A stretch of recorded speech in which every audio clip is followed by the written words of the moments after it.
On this edition of Mississippi Roads, we're down in Ocean Springs on the Gulf Coast, a diverse city steeped in history with Native American, French, and Spanish influence evident today. We'll visit with some talented songwriters at the yearly festival hosted here and take a look at backyard beekeeping. And finally, we'll take a journey across the Sound on a sea kayak with some outdoor adventurers. Support for the arts segment of Mississippi Roads comes from the Mississippi Arts Commission, whose mission is to be a catalyst for the arts and creativity in Mississippi. Information available at www.arts.ms.gov. Mississippi Roads is made possible in part by the generous support of viewers like you. Thank you. Down Mississippi Road. Mississippi Road. Hi, welcome back to Mississippi Roads. I'm your host, Walt Grayson. This week, we're coming to you from Ocean Springs. We're just outside the Walter Anderson Museum of Art in downtown Ocean Springs. Now, the origins of this city date all the way back to 1699. The French set up a kind of a trading post here, and one reason they did that was to block Spain from encroaching on the French's newfound territory. Now, the name Ocean Springs caught hold in 1854 after a prominent doctor touted the healing powers of nearby natural springs. After that, the city became a popular resort area, drawing visitors from all over the southeast. Of course, Ocean Springs was not spared from the wrath of Hurricane Katrina in 2005. Although it's hard to tell today, much of the waterfront area was destroyed, as was the Biloxi Bay Bridge. The key artery connecting Ocean Springs to the rest of the coast was rebuilt in record time and reopened in 2008. Now, as you can imagine, the seafood industry is thriving. Back in the 19th century, several ice plants were built here, which allowed for rapid growth of seafood sales. And today, you can pretty much find any kind of fresh, delectable delicacies from the sea whenever you have a hankering.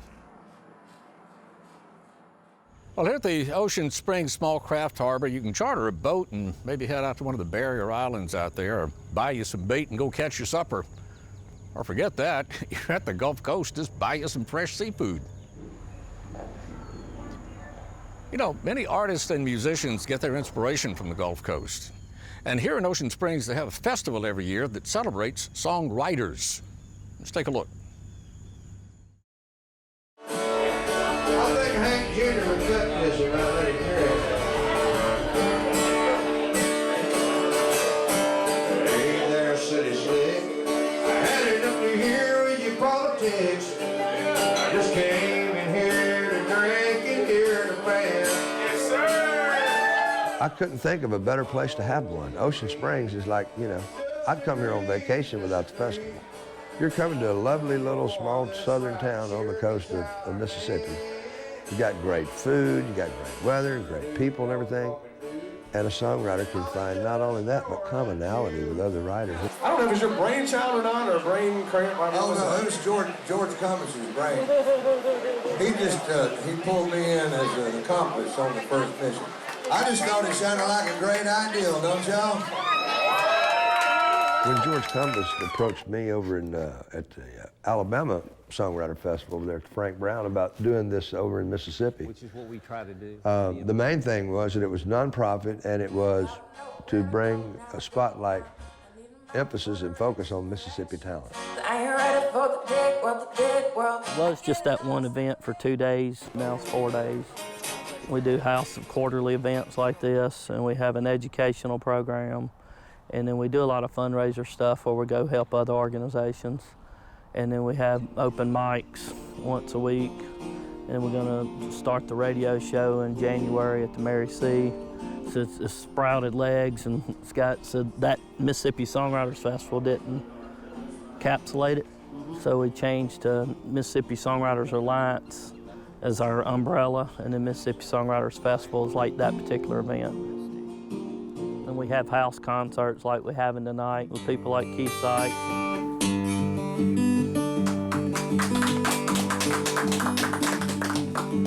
I come from a broken home, but I still have memories. days of a not so broken childhood that mean all the world to me.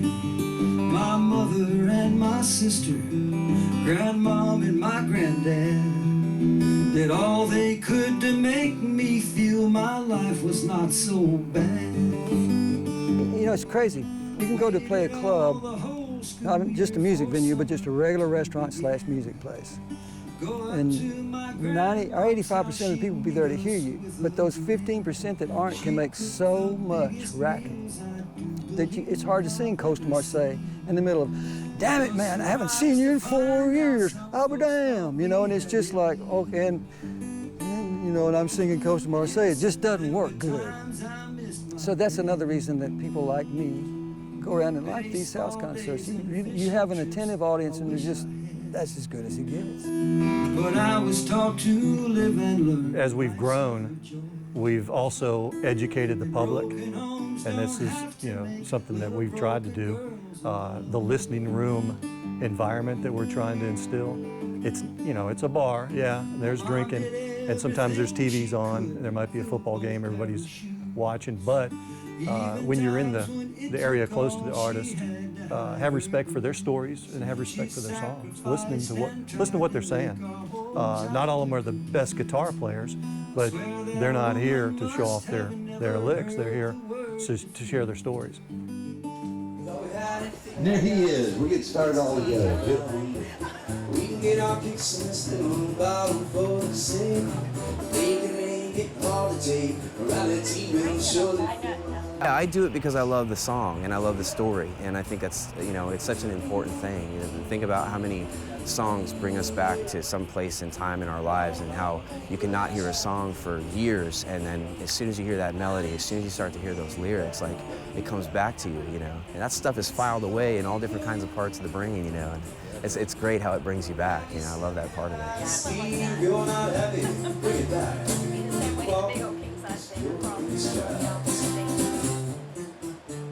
So there's some writers that just write the lyrics and don't write melody or don't write music. And there's some people that sing but don't write, and it takes everybody.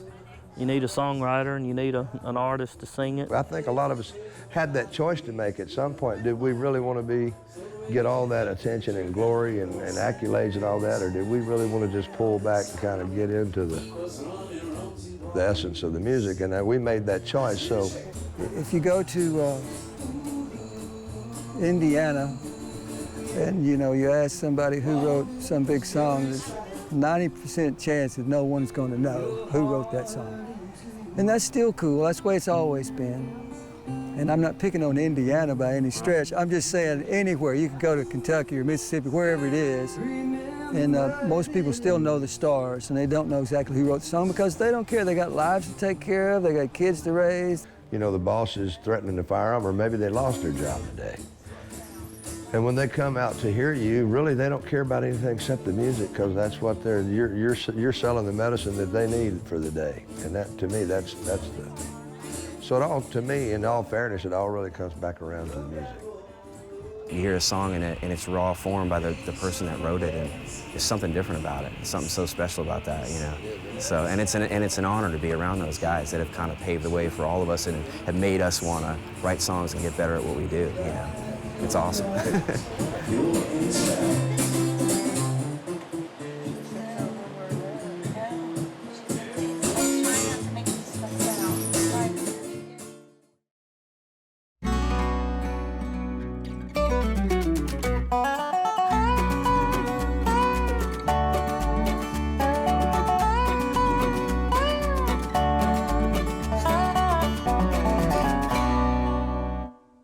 One place that fosters Ocean Springs' vibrant cultural and artistic life is the Mary C. OKeefe Center. Folks here affectionately call it the Mary C. It was named for a progressive educator who was Mississippi's very first female superintendent of education. An effort to save the building began in 1998, and what you see here today is the result of the hard work of dedicated volunteers who knew it could be an important part of the city's quality of life. The building itself, which is on the National Register of Historic Places, was once the Ocean Springs Public School building. Originally constructed in 1927, it now serves as a place for galleries, art classes, and theatrical productions. The 383-seat Trent Lott Performing Arts Theater hosts plays as well as film series, comedy shows, and musical performances. The beautiful gallery space on the first floor has changing exhibits featuring local, regional, and national artists. The famous Walter Anderson Museum's just around the corner, of course, but the Mary C. also pays tribute to the eccentric and world-renowned artist and his family. Their notable legacy as artists and potters is well known all over the state. Among the artistic and historic treasures housed here, visitors can also find tributes to the students and teachers who once roamed the halls of this school, many of whom made Ocean Springs what it is today. This building also houses the City of Ocean Springs History Museum. It's upstairs. We're going to run up there and take a look at some of the 300-year history of Ocean Springs in just a minute. But first, we're going to visit with a local coastal resident who's all abuzz about beekeeping. Take a look.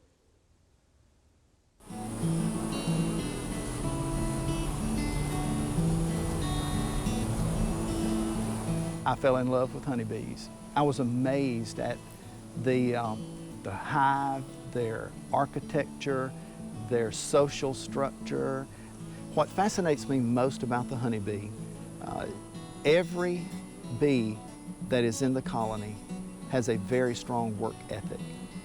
Every bee has its responsibility.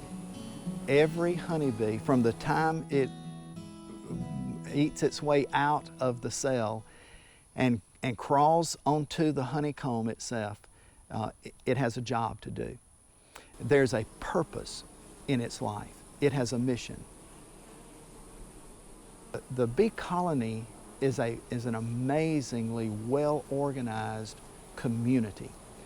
And the life of the community is dependent upon each member of that community doing its job and doing it well. We located a super that the bees had capped the honey. It's important that the cells on the frames be capped, because if they're open, that means that the moisture content is still high and they are still evaporating moisture out of those cells. So the super we pulled, the frames were fully capped, the cells were all capped, and we took the frames out, we swept the bees, got the bees out of the super, put it in the back of the truck, brought it to the house, and then the extraction itself, you have different ways that you can pull the cappings off. You can scratch them off, but I used a heated knife, and it is easier, it's quicker, and takes a little less work on my part. But we cut the cappings off over an uncapping box, and let the cappings and the honey drip into that box while we were uncapping. Then you take the frame after you've uncapped, you remove the cappings, put them in the extractor. Typically, when we drain it from the extractor, we have a double screen, stainless steel screen, that we will allow the honey to pour through. And then once the honey has been strained, we let it sit until the air bubbles rise to the top and pour the honey up.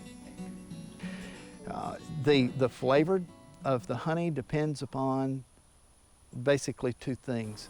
What is the source of the nectar? Because every flower, every nectar source has a little different taste. And then what time of year are you pulling your honey from? Spring honey oftentimes is more mild and light than fall honey. In the fall, the honey is a bit stronger. Oftentimes goldenrod is the source of the nectar. And so time of year and the flower, the bloom, determines the taste, the flavor of the honey. But most beekeepers, hobbyists like myself, it's just wildflower honey. I'm a hobby beekeeper. I'm not in it for money, I just enjoy it. Honey is a byproduct that enables me to pay for the cost of keeping my bees alive and going. I was amazed at the impact that a small honeybee has upon our economy. 1/3 of everything we eat is pollinated by bees. Without the bees, there is no pollination. And so farming and honeybees go hand in hand.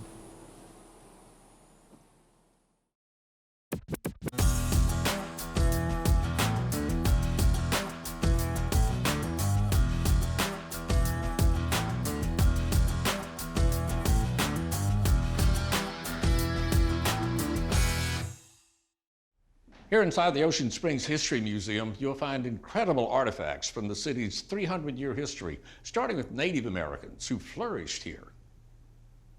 In fact, the oldest artifact here is the Clovis Point, that's thought to be 8,000 to 10,000 years old.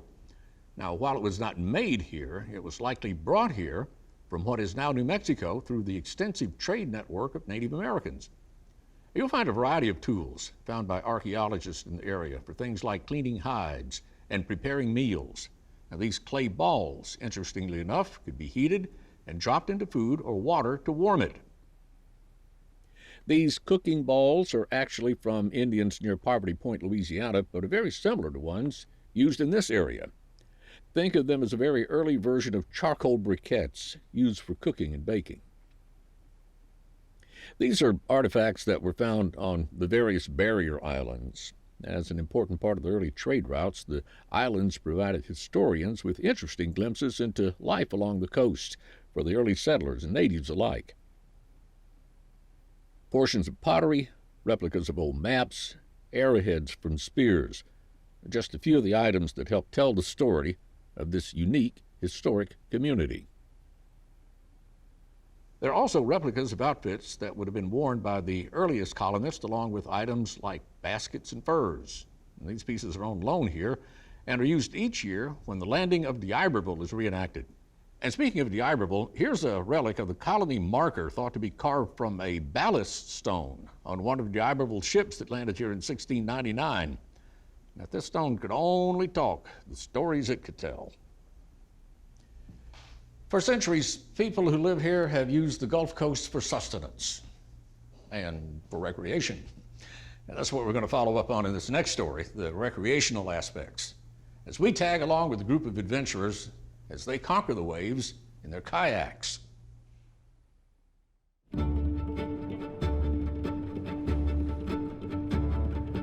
Sea kayaking has become an exciting new sport that is rapidly attracting a lot of attention in the Mississippi Gulf Coast region.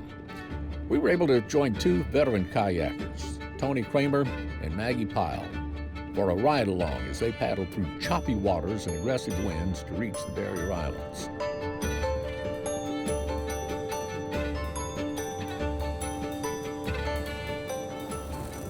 It's like any other endurance sport.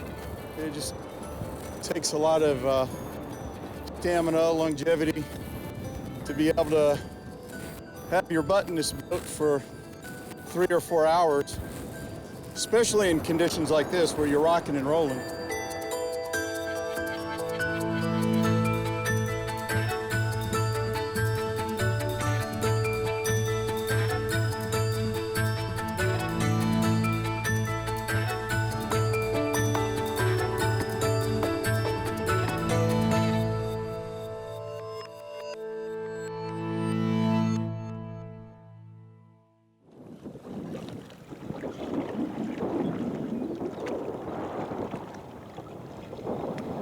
Well, we're doing a paddle from Pascagoula out to Horn Island.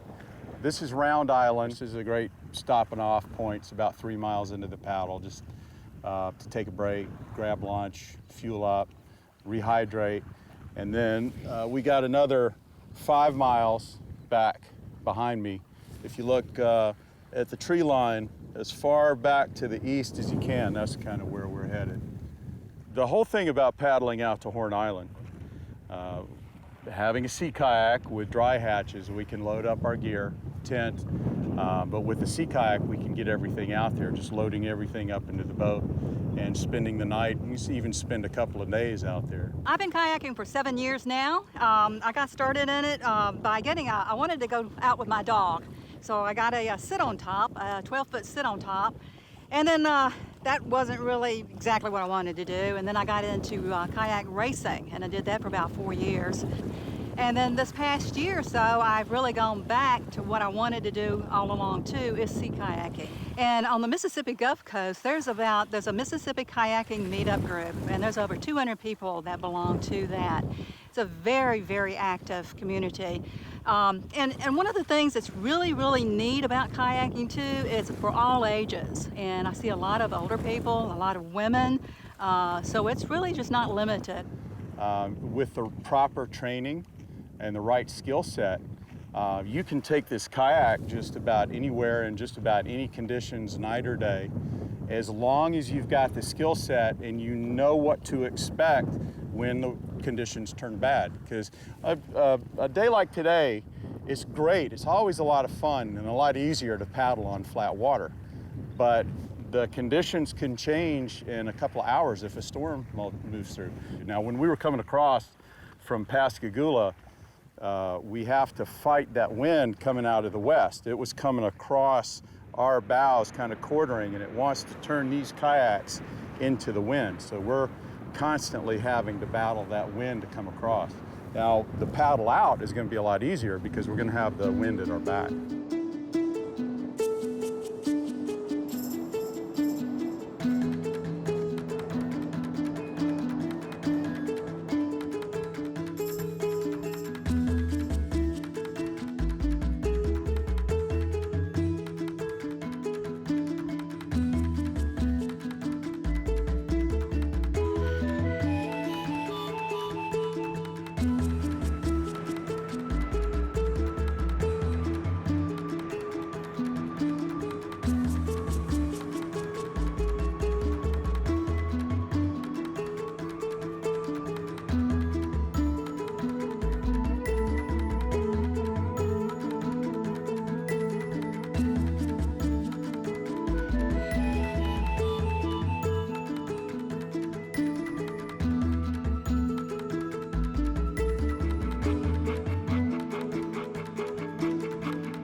Well, that last mile, we barely moved because the way the wind was blowing, and I think it almost felt like we were in a current that was keeping us out.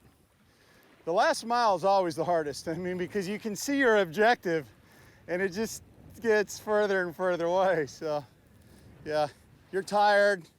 Last mile is always the most difficult. This is the first time I've done the eastern, the 9 miles across. And this was the most challenging conditions too. Anywhere you go on the Gulf Coast, the conditions are going to be about the same.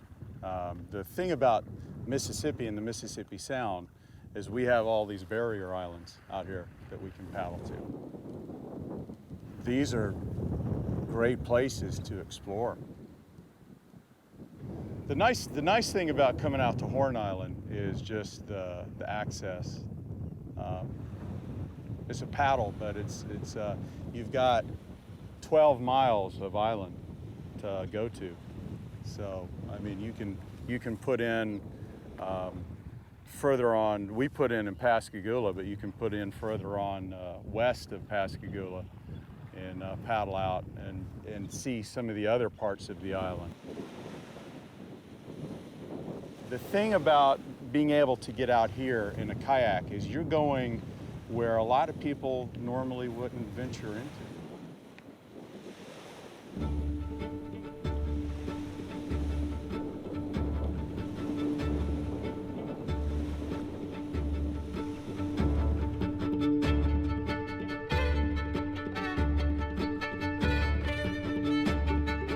I'm an old salt. I love the ocean.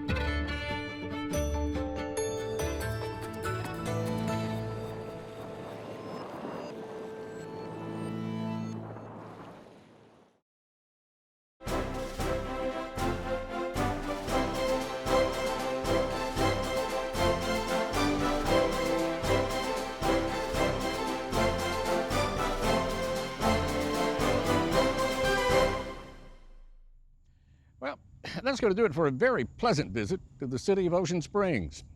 If you'd like any information about anything you've seen in the program, contact us at mpbonline.org/Mississippi Roads or join our Mississippi Public Broadcasting Facebook page.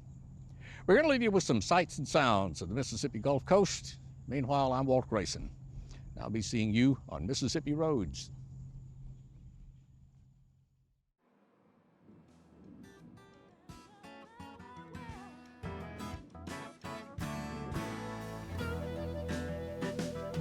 It's sweat and mud and our roots run deep. Living ain't easy, but it sure is sweet. Make you feel inside what there ain't no words to say.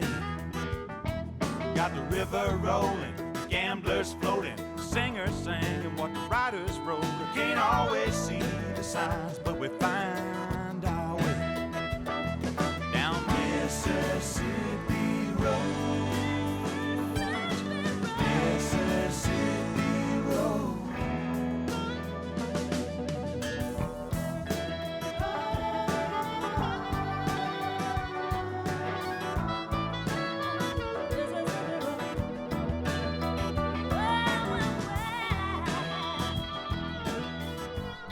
Mississippi Roads is made possible in part by the generous support of viewers like you. Thank you.